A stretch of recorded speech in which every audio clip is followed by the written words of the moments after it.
Cogitation et rumination nocturne. Comment arrêter de penser? Bonjour, bienvenue sur ma chaîne, c'est Aurélie Montin. Je vais vous parler de sommeil, bien sûr, mais au travers de ce qui se passe dans notre tête, des cogitations, des ruminations. Parce que pendant très longtemps, pendant mon parcours autour du sommeil, enfin plutôt de l'absence de sommeil, je me répétais tout le temps cette phrase. Je me disais, mais j'aimerais tellement arrêter de penser. Vous voyez, l'interrupteur off, je l'ai cherché pendant des années. Et bien sûr, ce qui est pas très surprenant, c'est qu'aujourd'hui, quand je discute avec mes clients ou lors de conférences, c'est la première chose qu'on me dit: «Mais j'aimerais tellement arrêter de penser. J'aimerais tellement mettre mon cerveau en off, au repos» et il fallait s'y arrêter sur cette notion d'arrêter son cerveau, d'arrêter de penser parce que, j'ai une mauvaise nouvelle, c'est absolument pas possible. Mais on va détailler ça et bien sûr que dans cette vidéo, comme à chaque fois sur cette chaîne, je vais vous proposer des conseils. Donc là, il y aura 3 conseils en fin de vidéo pour que vous puissiez appréhender ces moments de rumination, de cogitation de façon différente et puis tourner les choses à votre avantage. Alors déjà, qu'est-ce que ça signifie cogiter, ruminer? Heu, c'est quand il y a notre petite voix dans notre tête. Hem On n'est pourtant pas, tous schizophrènes, mais pourtant on a tous notre petite voix dans la tête avec laquelle on discute, qu'on entend nous dire plein de choses tout au long de la journée et on va parfois ruminer, c'est-à-dire discuter avec nous-mêmes, rentendre des choses, hem, revivre certains événements du passé, qui se sont passés même parfois il y a longtemps, qui n'ont pas été digérés ou alors auxquels on s'accroche. On aimerait peut-être les revivre ou alors justement on aimerait surtout que ça disparaisse. Mais on y repense comme ça sans cesse. Et puis on peut cogiter aussi par rapport aux événements du futur, en tout cas qui peuvent arriver. Demain, après-demain, dans 10 ans, qui pourraient arriver, qui pourront jamais arriver, qu'on aimerait qu'ils arrivent. Bref, c'est tout ce discours interne. Dialogue interne, on peut aussi l'appeler comme ça, dialogue intérieur. C'est ce qu'on se dit à nous-mêmes en fonction des choses qui nous arrivent. Alors finalement, où est le problème? Bien, le problème, il est que ça maintient en éveil, que ça rappelle parfois des éléments du passé qui sont stressants, donc qui vont plutôt nous mettre dans une posture de peur, de crainte, d'insécurité, solliciter notre système adaptatif qui finalement revit les événements du passé, il revit la scène. Et donc, peut-être qu'on va produire beaucoup d'hormones. Alors, ça dépend des proportions, ça dépend de l'événement, mais on peut produire trop d'hormones comme le cortisol, comme l'adrénaline, comme la noradrénaline, qui sont des hormones qui nous poussent vers la vigilance. Et les projections vers l'avenir, elles elles peuvent aussi susciter beaucoup de crainte parce que ce sont des choses qu'on ne maîtrise pas. On n'a pas la main dessus. Ça dépend souvent de plein d'éléments, de plein de personnes aussi autour de nous. Et donc, ça va générer de l'anxiété, ça va générer beaucoup de stimulation mentale parce que votre cerveau, il va chercher à trouver toutes les solutions possibles et inimaginables qu'il pourrait mettre en œuvre si toutefois il se passait ça, ça, ça, ça, ça. C'est énergivore. Et puis, l'autre problème, c'est qu'il y a une redondance de l'information. Quand on se répète tout le temps la même chose, eh bien on vient ancrer le message. Donc s'il s'est passé quelque chose qui a été désagréable pour vous, qui vous a apporté justement son lot de stress, qui vous a apporté son lot de difficultés, à force de se le répéter, on s'ancre ça encore plus fort. Donc c'est un petit peu ce que je disais quand j'évoquais le fait qu'on va revivre la situation et finalement revivre aussi physiologiquement, donc avec notre système hormonal, la situation. Pour toutes ces raisons, c'est pas favorable au sommeil parce que vous voyez que tout ce que je viens de citer, et si vous reprenez l'ensemble des vidéos de cette chaîne, vous voyez bien que c'est complètement antagoniste à ce dont on a besoin pour aller vers le sommeil et pour avoir une nuit continue, une nuit ininterrompue. Alors je disais la mauvaise nouvelle en introduction de cette vidéo, c'est que on peut pas arrêter de penser. Alors vous allez me dire, qu'est-ce qu'on fait de tout ça finalement? On peut pas arrêter de penser parce que, c'est l'essence même de votre cerveau de penser. Quand on veut mettre son cerveau en off, comme je l'ai voulu pendant longtemps et comme j'entends mes clients me le dire, finalement c'est vouloir un cerveau qui a un électroencéphalogramme plat, c'est une mort cérébrale quand le cerveau il ne pense plus. Alors bien sûr, là je vais loin, je caricature, mais c'est pour dire que nos attentes, elles peuvent nous emmener dans une direction qui n'est pas favorable parce que on espère quelque chose qui n'est pas possible. Alors bien sûr qu'il y a des solutions et on va y venir, mais ça va pas être l'absence de fonctionnement de votre cerveau. Votre cerveau, lui, il a 2 fonctions qui sont vraiment très importantes et qui nous ont permis de survivre à l'échelle de notre espèce, d'être ce qu'on en est aujourd'hui. C'est le fait de mémoriser, de se rappeler ce qui s'est passé. Oui, parce que si on se rappelle ce qui s'est passé, précédemment, ça va nous permettre soit de réitérer des choses qui ont été positives, favorables, soit d'éviter les choses qui nous ont nui. Et puis, il a une deuxième fonction vraiment très importante, ça va être le fait de résoudre des problèmes. Donc à chaque fois qu'il y a une situation problématique, à chaque fois qu'il y a quelque chose qui vient à vous et qui nécessite d'être résolu, votre cerveau, lui, prend ça et il faut qu'il trouve une solution à ce problème. Idem en termes de survie, c'est ce qu'on attend de lui. Plus on trouve des solutions à nos problèmes et mieux on s'en sort. Ça fonctionne extrêmement bien dans la nature, ça fonctionne extrêmement bien depuis finalement toujours parce que pendant des dizaines de milliers d'années, on a fonctionné comme ça et c'est ce qui a permis qu'on évolue aussi de cette façon-là. En revanche, aujourd'hui, en fonction de notre mode de vie, c'est quelque chose qui a basculé et qui est devenu un peu problématique. Alors, on a toujours le côté positif et on est content de trouver des solutions et de mémoriser, mais comme on vit dans une société où finalement les stimuli ils sont ultra nombreux, les problèmes qui sont face à nous, ils sont permanents. Il y a toujours des choses non résolues. Et le problème, c'est quand les problèmes, c'est le cas de le dire, ils sont face à nous, ils peuvent pas se régler soit en fuyant, soit en combattant. Ce qui a été le cas pendant des dizaines de milliers d'années. Et donc notre système hormonal, notre système adaptatif, donc nos glandes surrénales qui produisent le cortisol, ils sont adaptés autour de ça, soit en combat, soit en fuit, puisque de toute façon, ce sont les deux façons de régler les problèmes. Mais aujourd'hui, on n'est pas là-dedans, donc on va se retrouver avec une quantité de problèmes qu'on ne peut pas résoudre tout de suite, qui se résoudront peut-être, d'ailleurs jamais, qui se résoudront peut-être dans 10 mois ou dans 10 ans, et ça, notre cerveau, lui, doit gérer ça. Il a toujours en tâche de fond plein de choses qui ne sont pas résolues. C'est ce qu'on appelle aussi, bien sûr, le fameux stress chronique. C'est-à-dire qu'il y a plein de petits stresseurs qui sont pas forcément des choses très intenses, des choses énormes, mais qui vont nous pourrir la vie parce que déjà, ils se cumulent, on en a énormément, et puis, il n'y a pas de fin. Je vais vous prendre des exemples pour que ça vous paraisse clair. Si vous n'êtes pas épanoui à votre travail, que vous ne vous entendez pas avec vos collègues et que vous sentez quand vous arrivez le matin au travail, vous vous sentez critiqué, il y a des messes basses, on vous dit pas bonjour, on vous respecte pas suffisamment, ou alors même il peut y avoir des situations encore pires, c'est quelque chose, vous pouvez pas fuir, vous avez besoin de votre travail d'un point de vue alimentaire. Peut-être que vous vous dites, peut-être que dans 6 mois je pourrais changer, peut-être que je vais déménager, peut-être que ci, peut-être que ça, mais c'est pas pour demain. C'est un stress permanent. Alors là, c'est peut-être quelque chose d'un petit peu exagéré, mais bien que pas tant que ça.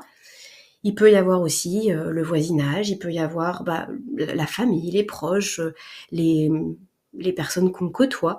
Il peut y avoir le fait de pas se sentir bien dans sa maison, que ce soit trop bruyant, que la ville où on vit soit trop polluée. Et puis finalement, les choses, elles s'accumulent. On fait pas suffisamment on sort pas suffisamment, on fait pas suffisamment d'activité physique, donc ça ce sont des stresseurs invisibles. Et ça s'accumule, et notre cerveau, lui, il cogite. Il cherche des solutions. Comment je fais pour déménager? Comment je fais pour démissionner, pour trouver un autre travail? Comment je fais pour côtoyer d'autres gens? Comment je fais pour m'organiser différemment? Parce que entre vie familiale, vie professionnelle, les transports en commun, bref, je viens d'en faire. Et on ne sait pas comment faire. Donc ces 2 fonctions de notre cerveau, elles sont très bien, mais elles peuvent aussi nous porter préjudice. Et donc l'idée, ça va être de venir travailler sur ça pour que votre cerveau, il puisse retrouver un petit peu de calme, en fait, que vous, à l'intérieur, vous puissiez retrouver de la sérénité. Donc, pour récapituler, il faut qu'on évite les ruminations, les cogitations, parce que finalement, on ancre trop ce qu'on cherche à fuir. Et puis, ça fatigue énormément parce que notre énergie, nos ressources, elles vont là où vont nos pensées. Quoi faire? Je vais vous proposer 3 choses dans cette vidéo, comme je vous l'indiquais. La première, ça va être de vous entraîner à ce qu'on appelle lâcher prise. Et ça, c'est un terme souvent qui est bien connu, mais on ne sait pas vraiment quoi faire. Souvent, on dit mais j'arrive pas à lâcher prise, je suis coincée, je suis un peu une ou un fric du contrôle, et finalement, je suis accrochée à tout ce qui se passe. Eh bien, sachez que c'est un entraînement, c'est pas du tout une fatalité. Votre cerveau, il s'entraîne tout comme vos muscles dans votre corps s'entraînent aussi. Si vous allez une fois à la salle de sport par semaine, ou si vous faites une fois de la course à pied tous les 3 dimanches, vous n'allez pas beaucoup progresser. C'est pareil pour le lâcher prise. Si vous ne vous entraînez jamais, ou si vous vous entraînez une fois par mois, ça risque de ne pas être suffisant compte tenu de l'environnement dans lequel on est, et on a vraiment besoin de se renforcer à ce niveau-là, de se renforcer, d'apprendre à lâcher prise, de s'entraîner à le faire de plus en plus souvent pour être le moins impacté possible par ce mode de vie un peu frénétique qu'on a et qui nous fait beaucoup cogiter, beaucoup ruminer. Ça empêche de s'endormir, ça réveille la nuit, on cogite la nuit, on a des réveils immenses, on est fatigué. Et comme on est fatigué, on va moins bien gérer nos émotions, on va encore plus cogiter et ruminer. Bref, c'est un cercle vicieux. Donc, cet entraînement, il va passer par exemple de la méditation, par de l'hypnose, de l'auto-hypnose, par des moments de respiration, de visualisation. Moi, ce que je vous propose pour que ce soit plus facile de rentrer dans toutes ces pratiques, dans ces exercices de lâcher prise, ça va être de découvrir les guidages audio. Je vous dis ça parce que moi, j'en ai moi-même profité, mais pendant longtemps. J'allais voir sur internet, je téléchargeais des choses, j'ai fait beaucoup d'applications aussi justement pour avoir de la ressource, être accompagnée pendant ces lâcher prises, parce que je trouvais que c'était pas évident. Toute seule, en fait, je savais pas par quoi démarrer, mon cerveau partait dans tous les sens. Je sentais que j'avais besoin d'être accompagnée.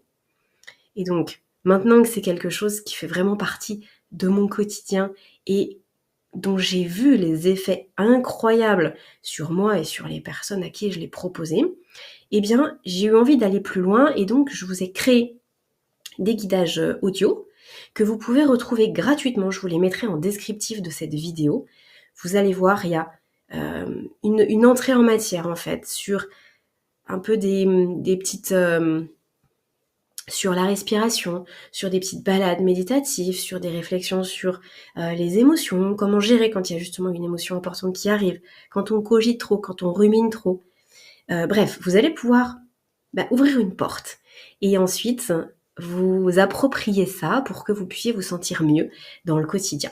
Le deuxième élément, ça va être le fait de reformuler ce qui vous arrive, parce que les ruminations, les cogitations, elles arrivent en fonction de vos valeurs, de vos croyances, des choses que vous avez vécues.